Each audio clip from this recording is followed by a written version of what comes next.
peronismo y que seguían en actividad, habían avisado de esto a Valle, y pese a todo insistió que no se podía perder un minuto más, y luego de un par de postergaciones se decidió finalmente comenzar las operaciones el día 9 de junio a las 11 de la noche. El hecho de que fuera sábado permitiría que la mayoría de las guarniciones militares tuvieran a sus soldados proscriptos de Franco, y eso facilitaría las cosas.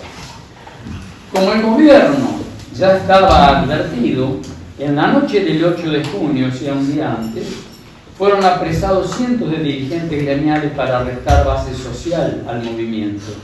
Y Aramburu viajó ese día a Santa Fe, pero dejó firmado con Rojas y los ministros de las tres armas 3 decretos. El 10362, que decretaba la ley marcial, el 10363, estableciendo la pena de muerte, y miren esto, el 10364, que establecía a quienes se fusilaría, a quienes vamos a fusilar. Claro, como todavía no había empezado el movimiento, no tenían los nombres, así que dejaron los casilleros en blanco. Era un detalle, así que lo dejaron todo preparado. Entonces a las 11 de la noche se leería una proclama por cadena nacional, interfiriendo con un transmisor la pelea del argentino Eduardo Lauce con el chileno Loaiza, que peleaban en el Luna Park por el título de Meriano. Vale aclarar que la gente escuchaba la radio, no había tantos televisores, la televisión estaba casi en pañales, la gente dependía de la radio y del diario, que la mayor parte de la población estaría escuchando la radio. Esa sería la señal para poner a muchos participantes en marcha hacia los objetivos a tomar. Hoy el compañero Bonicato hablaba de los detenidos en la Florida, que los llevaron a los basurales de León Suárez. Toda esa gente que detuvieron estaban esperando escuchar la proclama a las 11 de la noche, con la excusa de escuchar la tele. Por razones de tiempo solo leeré un resumen, porque es muy larga, de la proclama firmada por Valle y Tanco, pero creo que es imperdible por las coincidencias que muestra cuando denuncia las políticas destructivas del antipatria. Quiero que vayan comparando, por favor. Las horas dolorosas que, dice así, las horas dolorosas que vive la República y el clamor angustioso de su pueblo sometido a la más cruda y despiadada tiranía, nos han decidido a tomar las armas para restablecer en nuestra patria el imperio de la libertad y la justicia al amparo de la Constitución y las leyes. Como responsables de este movimiento de recuperación nacional, declaramos solemnemente que no nos guía otro propósito que el de restablecer la soberanía popular y arrancar a la nación del caos y la anarquía a la que ha sido llevada por una minoría despótica, encaramada y sostenida por el terror y la violencia en el poder. Y acá viene lo más sabroso. Se han tomado medidas tendientes a quebrantar la industria nacional, depreciar la moneda, crear el desaliento en la inversión de capitales útiles, elevar los precios acentuando el desequilibrio entre estos y los salarios, provocar sectores importantes de desocupación que llevarán por hambre a los obreros a someterse a la voluntad del capitalismo. No sé cuándo lo vamos a poder sacar de encima nuevamente. Esto constituye etapas de un plan destinado a retrotraer al país al más crudo colonial, que mediante la entrega al capitalismo internacional de los resortes fundamentales de su economía. Se ha abolido la Constitución Nacional vigente con la participación de los mismos sectores políticos que apoyan la tiranía, otra coincidencia, con el evidente propósito inconfesable de abolir disposiciones como la del artículo 40, y piden la entrega al capitalismo internacional de los servicios públicos y las riquezas naturales del país, juntamente con las que sancionan los derechos del trabajador. El artículo 40, en síntesis, decía que todo lo que está, todos los recursos y las riquezas naturales de la patria pertenecían al pueblo argentino. Claro, era el impedimento para el saqueo. Por ello, sin odio ni rencores, sin deseo de venganza y discriminaciones entre hermanos, llamamos a la lucha a todos los argentinos. ¡Viva la patria! General de División Juan José Valle, General de División Raúl Tampo, Buenos Aires, 9 de junio de 1950.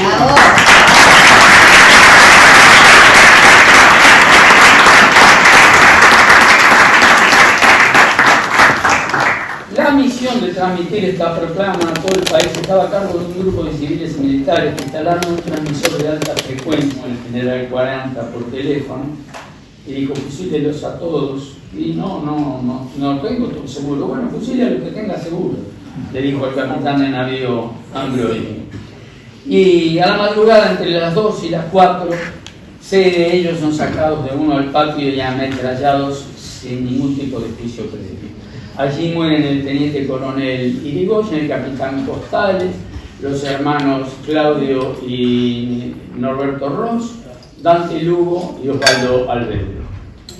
En los basurales de José León Suárez, el jefe de la policía bonaerense, el coronel Fernández Suárez, ordena que se fusile a 12 civiles, de los cuales 7 logran huir a campo traviesa amparados por la oscuridad, pero 5 mueren allí: Brión, Carranza, Rodríguez, Garibotti y Lizazo.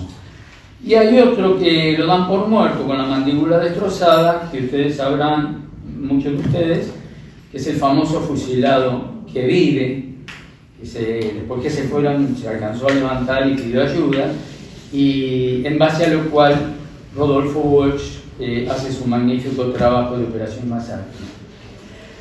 La proclama en su totalidad solo pudo ser escuchada en La Pampa, donde el capitán Filipov había tomado la ciudad, pero no tardó mucho en que le mandaran los aviones a bombardear la emisora. En La Plata pudo ser escuchada parcialmente.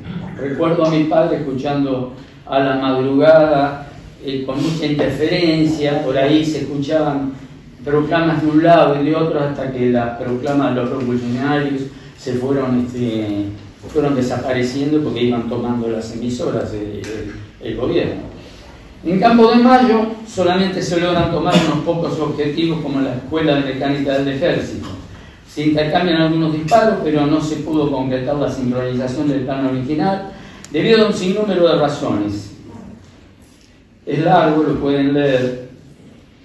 Armas que no llegaron, gente que se comprometió y se quedó en su casa, eso pasó en todos lados.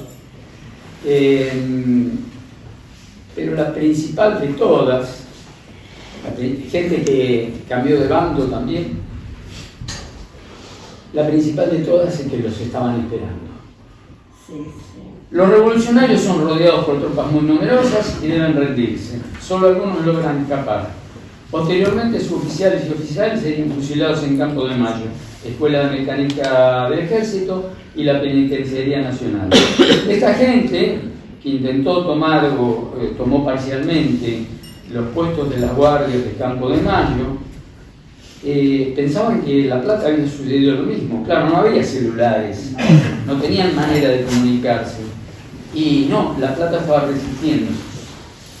Todos los levantamientos ocurrieron entre las 22 y las 24 del 9 de junio, o sea, hasta medianoche.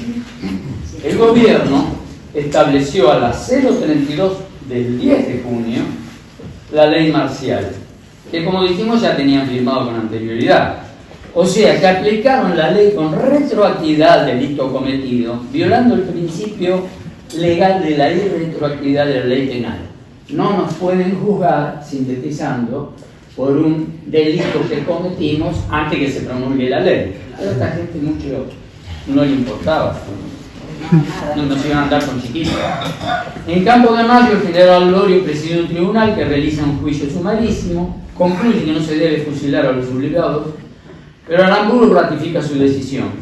Lorio lo pide por escrito y así el gobierno completa con el nombre de 11 condenados a muerte ese decreto 10.374 que habían dejado firmado en blanco, ¿se acuerdan? Ahora tenían los nombres y llenaron los casilleros. No hay ningún registro de estos juicios sumarios ni informe forense sobre la muerte de los fusilados. La Plata había quedado aislada.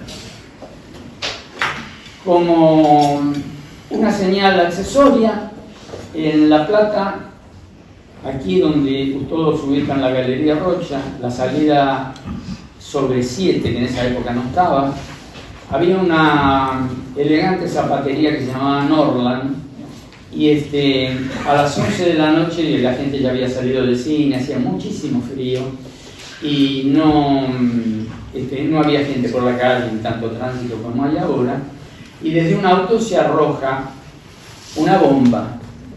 Los revolucionarios arrojan una bomba que se escuchó en buena parte de la ciudad, no digo, la ciudad prácticamente estaba en silencio. Y esa fue la señal para que muchos de los comandos civiles revolucionarios que estaban en los alrededores se dirigieran a sus objetivos, incluso al Regimiento 7 a buscar armas. El regimiento es tomado por sus oficiales. Chávez y Delfort Díaz saltan el paredón de la calle 54 donde estaban las casas de los suboficiales, y a su vez los suboficiales Di Gracia y Di Bernardi de la banda de música neutralizan un puesto de guardia y se tiran sobre una ametralladora que podía representar un problema, así que toman la guardia. Y a su vez el capitán Morganti, que era el único oficial que se comprometió con Cogorno, porque todos los demás, el peronismo estaba enraizado principalmente por el problema de clases en los suboficiales. Había mayoría. Morganti toma la guardia al jefe de guardia, que era en ese momento el subteniente Villarolo. Él mismo me lo contó, ya siendo un mayor retirado del ejército. Le digo, ¿es verdad que Morganti a usted le puso el arma en la cabeza? Sí, se había agachado a escuchar la radio para la pelea, no tenía ni idea. Y me dijo, sí, pese a que éramos muy amigos. Y yo le dije, ¿qué hace mi capitán? No joda, con un arma cargada. No, quédate tranquilo que esto va a pasar pronto. Y ahí entró Cogorno con todos los suboficiales, y Cogorno muy amablemente me contó que le dijo, bueno, yo lo invito a plegarse a nuestro movimiento de recuperación nacional, para recuperar la Constitución. Y él le dijo, no, yo me debo a mi deber como oficial, etc. Bueno, dijo Cogorno, queda detenido, así que a todos los oficiales, salvo Morganti, que estaban en la cosa, los llevaron detenidos al tinglado, que eran las caballerizas que estaban a 2 cuadras.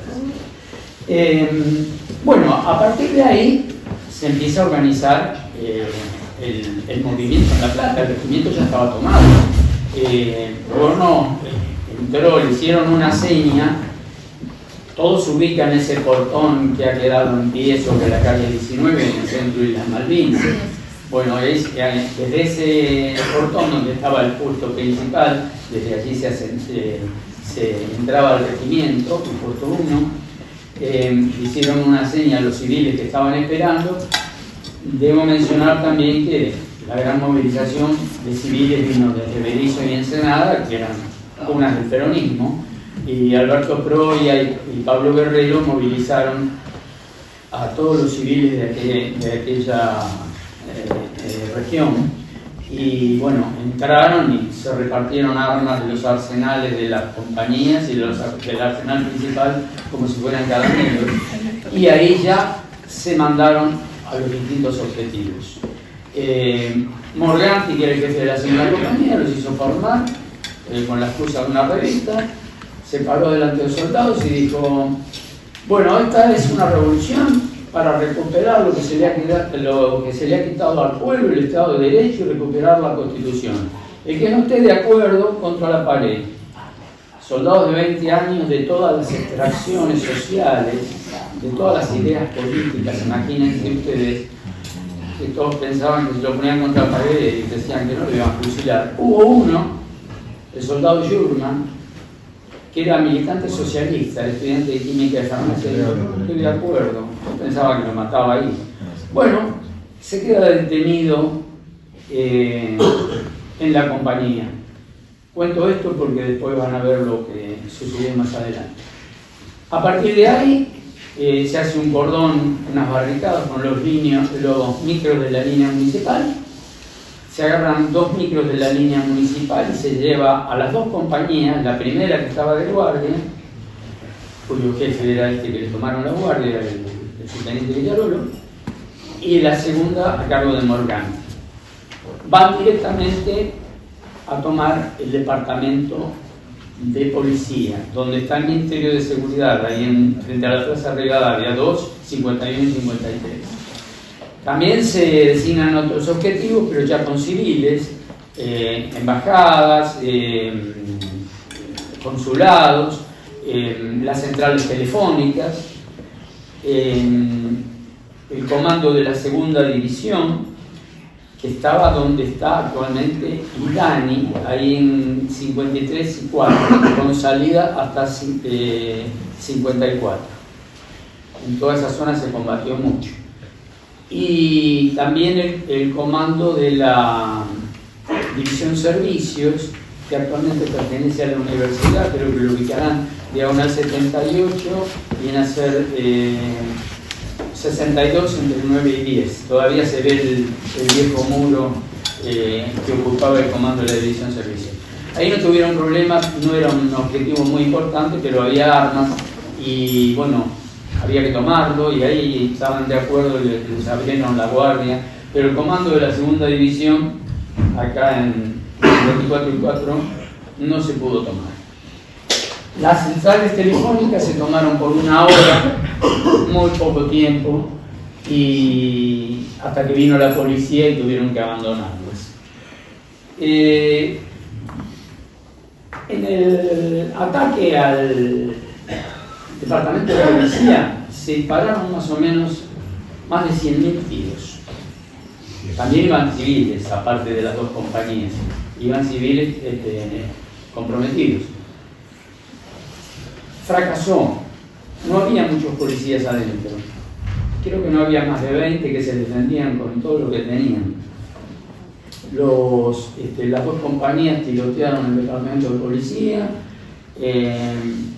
Debo decir también que muchos soldados, pibes de 20 años,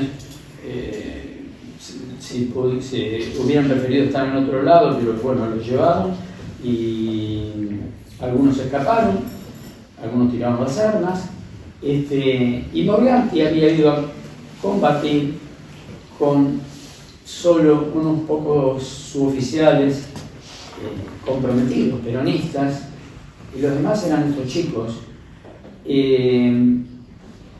Pero además hay un detalle: se llevaron los 3 tanques del regimiento, 3 tanques Sherman que para la época eran bastante nuevos, porque eran de la Segunda Guerra Mundial, tenían 12 años de vida, además tenían un poder de fuego bastante interesante. Uno lo dejaron del lado de la calle 3, donde estaba Bomberos, 350, está el mismo portón, y los otros 2 sobre la plaza. Con ese poder de fuego tendrían que haber tirado abajo el departamento de policía y no dejar un ladrillo en pie. ¿Qué pasó? Se tiraron 2 disparos. Y ustedes se preguntarán por qué. Entrevisté a uno de los que comandaba uno de los tanques. Les desenroscaron las espoletas a los proyectiles. Para que se entienda, el proyectil en la punta lleva una espoleta rascada que actúa por percusión. Cuando hace impacto, explota la carga principal. Los mismos suboficiales, traición, no querer meterse en problemas por el desastre que iban a hacer, algo así me lo dieron a entender. Le desenroscaron la espoleta, o sea que tiraron cáscaras vacías. Una atravesó la puerta, la otra en la pared, y los policías seguían resistiendo. El coronel Fernández Suárez, que venía de fusilar allá en León Suárez, viene para La Plata, levanta a los cadetes de la escuela de policía que estaba ahí en Tolosa, todavía se ven esos viejos barracones al lado de la estación Tolosa, y los trae para acá, para la Plaza Rivadavia. Y por la 53 ya venía avanzando el batallón de infantería de Marina número 3, el BIM 3, que venía del río Santiago. Entonces, estas fuerzas de represión se atrincheran ahí en el monumento a Brown, creo que todos lo conocen, ahí en 1 y 53, y los revolucionarios se ven atrapados entre dos fuegos, los que defendían el departamento y estos que ahora hacían una descarga cerrada. Así que el ataque fracasa. Los tanques vuelven al regimiento. Alguien me contó, testigo, que Coborno estaba muy enojado con el mayor Prat, que estaba a cargo de los tanques, y le dijo: usted reorganiza la columna y no vuelva hasta que el departamento de policía esté tomado. Y Prat dijo: comprendido. El teniente coronel, y lo vieron que se iba por un costado del regimiento, salió por la calle 19, por la salida de 54, y no lo volvieron a ver. Así que muchos soldados se fueron y se refugiaron en el entubado del Arroyo del Gato. Otros se fueron a dormir a la catedral, donde el párroco de la catedral los dejó dormir en los bancos, y las fuerzas de represión ya iban avanzando. Los muertos que quedan como saldos son Carlos Irigoyen, que venía a traer municiones para la toma del comando de la segunda división. Ya le cantan el alto en un retén de la Marina, y justo ahí, enfrente de la cervecería Modelo, que la deben ubicar, justo ahí enfrente había una confitería, la Continental. Cruzando la calle, ametrallan el auto, todos disparan, y Carlos Irigoyen cae desangrado y muere después en el policlínico. Rodolfo Zanetta, que venía retirándose también, lo ametrallan en 53 y 3 y muere también en el policlínico. Ramón Videla, a las 7 de la mañana, iba con un jeep cargado de armas, y 5 y 55 le cantan el alto retén de la Marina. Sabía que si lo agarraban con las armas lo iban a fusilar en el alto, que estaba la ley marcial.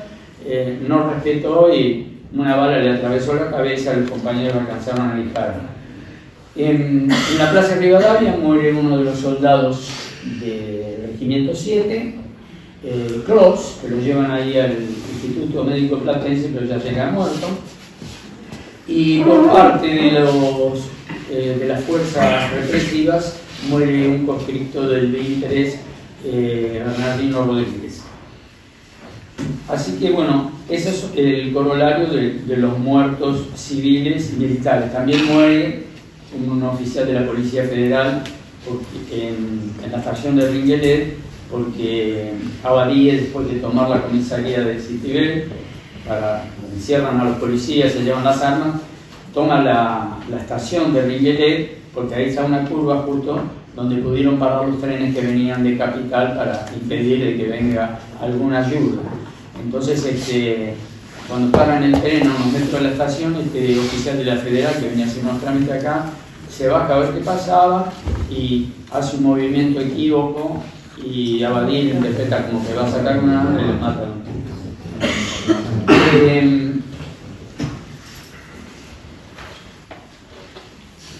A las 3, 4 y media de la mañana tiran unas bengalas. De esto para mí es una impronta personal, porque mi padre me despertó a la madrugada, yo no entendía nada, hacía un frío, abrió la ventana, un frío terrible, y me dice: mirá, un espectáculo que no olvidaré mientras viva. La ciudad se había puesto como de día, y había un paracaídas que caía con la bengala, y a medida que se iba consumiendo se iba apagando, pero le fue suficiente para marcar los objetivos y avisarles: miren que a las 7 de la mañana se tiran. El Coborno antes le había dicho a los civiles: bueno, váyanse a las 4 de la mañana más o menos. Todos los que nos tenían que ayudar nos han traicionado, algunos se quisieron quedar, pero bueno, la mayoría tuvo que abandonar. A las 7 de la mañana tiran panfletos que decían: rendición incondicional, firmaba Almirante Rojas. Y a las 8:10, más o menos, comenzó el ametrallamiento del regimiento 7. Los Gloster de la Fuerza Aérea, voy a aclarar que la Fuerza Aérea fue un invento de Perón, una creación de Perón que nos transformó con la compra del 100 Gloster en Inglaterra en la potencia más importante de Latinoamérica, a los cuales los norteamericanos se pusieron locos porque cómo nosotros íbamos a tener semejante poder. Pero como Inglaterra nos debía dinero, miren ustedes, cerraron los ojos y nos vendieron los 100 Gloster. Después los Gloster los usaron para combatir a Perón, no solo en la Plaza de Mayo, en el bombardeo de la Plaza de Mayo, sino ahora. Los Gloster iban por 51, enfocaban la cruz de la catedral y desde la Plaza Moreno ya disparaban contra el Regimiento 7, con la actual Islas Malvinas. Podíamos verlos a la mañana del domingo, era un día muy luminoso, con mucho frío, la gente parada en los techos como si fuera un festival aéreo. Duró un poco más de una hora hasta que un bombardero de la Marina, los aviones de la Marina venían por la 19, siguiendo el curso de la calle 19, tiró un artefacto incendiario y voló el depósito de ropería con un arsenal que había al lado. Así que estaba todo perdido. Coborno y Abadía, Coborno no se quería ir, era un caballero, y además un idealista. Quería quedarse a afrontar las consecuencias. Lo obligaron a irse. Se escapan, los acompaña Delfort Díaz, el oficial, que había tomado la guardia. Van rumbo a Bransen, tenían un amigo que podía tener una avioneta que los podía ayudar a escapar. En ranchos para cargar nafta. Abadía estaba herido, porque también después habían ido a la Plaza Rivadavia y lo habían herido, estaba con el brazo vendado. Y ahí en rancho lo reconoce un militante radical, si mal no recuerdo el apellido era Echeverri. Claro, por la radio estaban transmitiendo, se busca daban las descripciones de Coborno, el auto, y el Coborno no se había sacado ni las botas, estaba con el uniforme. Y el tipo, cuando ve que se van, va a la comisaría de ranchos y enseguida dice: creo que es el hombre que están buscando. Y el comisario ya no podía salir a correrlos, entonces llama a General Belgrano y el comisario Gismondi de General Belgrano sale con una partida y los esperan en un recodo pasando el puente Villanueva sobre el Salado. Pude hablar con el último que quedaba vivo de la partida esa, falleció hace 4 o 5 años, que era un joven oficial de la policía. Me habló maravillas de Coborno. Y bueno, ayer estuvieron presos en la comisaría de General Belgrano, con mucha deferencia para Coborno, porque lo reclamaban de acá y no lo quería entregar Gismondi. Y el coronel Piñero le dijo: usted responde con su vida si estos hombres no están acá a la tarde. Y dice: bueno, ya va a ver que todo se va a arreglar. Le dijo el comisario: no, usted no sabe cómo son esta gente, dijo Coborno, nos van a matar. Y tenía razón. Bueno, los traen, aquí llegan a la nochecita, esto me lo contó el que venía buscando el auto, que era el oficial. Entran por el portón ese que todavía está aquí, ahí en la calle 2, en la calle 3, perdón, 351 y 53, ese viejo portón. Y allí los estaba esperando Fernández Suárez revodeándose. De allí los llevan al comando de la segunda división, a 453, y el teniente coronel Leguizamón Martínez le comunica que ha sido condenado a muerte. De ahí el regimiento, y a las 0:15, o sea, ya del lunes, del 11, lo fusilan a Coborno. Curioso el hecho de que algunos eligieron tiradores buenos para el pelotón y quinteaban soldados.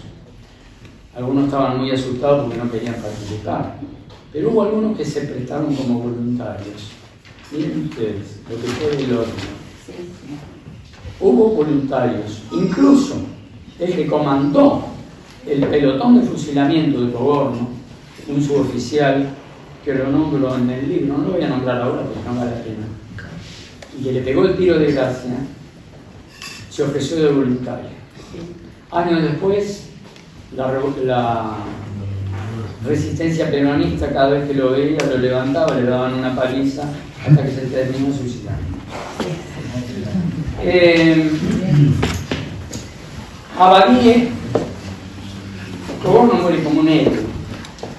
Me contaba Villarol, que estuvo presente ya entre los triunfadores, estaban todos los oficiales, que notó que estaba desalineado con respecto, marchó en medio de los soldados que lo iban a fusilar, muy elegantemente, y vio que estaba desalineado con respecto al pelotón y él mismo se corrió. Como para decir, acá estoy, alcanzó, murió gritando, ¡viva Perón y viva!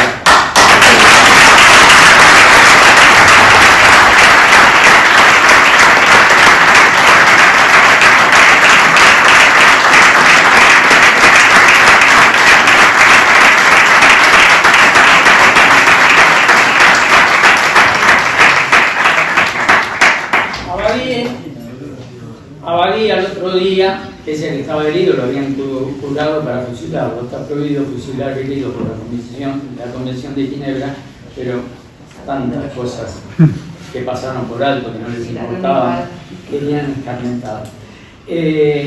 Forman el regimiento con bandera, banda, todo, y hacen desfilar a los oficiales prisioneros, a los suboficiales, perdón, prisioneros. Y a Abadie especialmente le hacen una suerte de circo romano donde tiene que mirar a la cara a todos y cada uno del regimiento. Imagínense, las compañías del regimiento, la banda, todo, para que delataran a ver quién estaba comprometido o quién le había dado el arma que se le había dado de gracia que mató al oficial Fernández Enrique Ley. Cuando llegó ante de gracia le hizo un guiño y cuando llegó al final de la fila no había delatado a nadie. Lo llevan a la tarde a la división Perros, que está donde está el hipódromo ahora, en el terreno del hipódromo, Perros de policía, y allí lo fusilan. Valle se entrega a condición de que paren de fusilar y le prometieron respetar su vida. Eligió entregarse porque dijo que no podía dejar pasar que hubieran fusilado a tantos y él como jefe no asumiera consecuencias. El 12 de junio a la noche fusilaron en la Penitenciaría Nacional. Cuando la esposa de Valle va a la Casa de Gobierno a verlo a Aramburu para pedir clemencia que solo el presidente puede otorgar, sale el jefe de la Casa Militar y le dice: el presidente duerme, no se lo puede molestar. Le manda una carta a Aramburu antes de ser fusilado, también extraje lo más importante, dice así: dentro de pocas horas usted tendrá la satisfacción de haberme asesinado. Para liquidar opositores les pareció digno inducirnos al levantamiento y sacrificarnos luego fríamente. Nos faltó astucia o perversidad para adivinar la treta. Así se explica que nos esperaran en los cuarteles apuntándonos con las ametralladoras, que avanzaran los tanques de ustedes aún antes de estallar el movimiento, que capitanearan tropas de represión, algunos oficiales comprometidos en nuestra revolución. Con fusilarme a mí bastaba, pero no. Han querido ustedes escarmentar, vengarse de los sabotajes y desahogar una vez más su odio al pueblo. De aquí esta inconcebible y monstruosa ola de asesinatos. Entre mi suerte y la de ustedes, me quedo con la mía.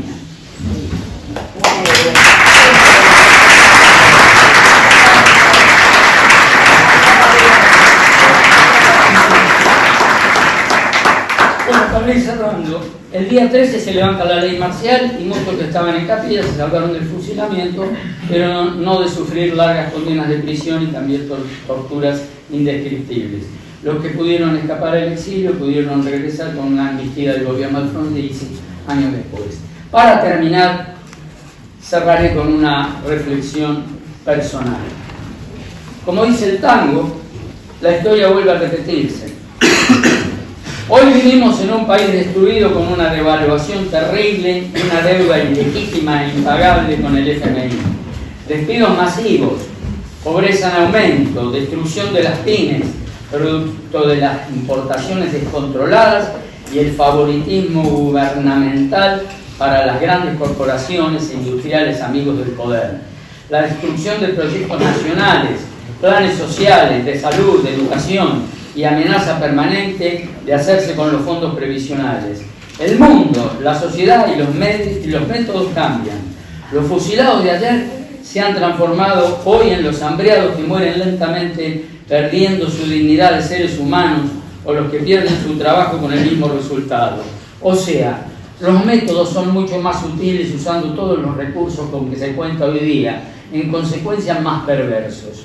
Resumiendo, hoy día las corporaciones mediáticas al servicio del imperialismo cuentan con un arsenal más poderoso a partir de un mundo globalizado. Solo de nosotros y de nuestra lucha dependerá que volvamos a tener un país más justo. Muchas gracias por haber...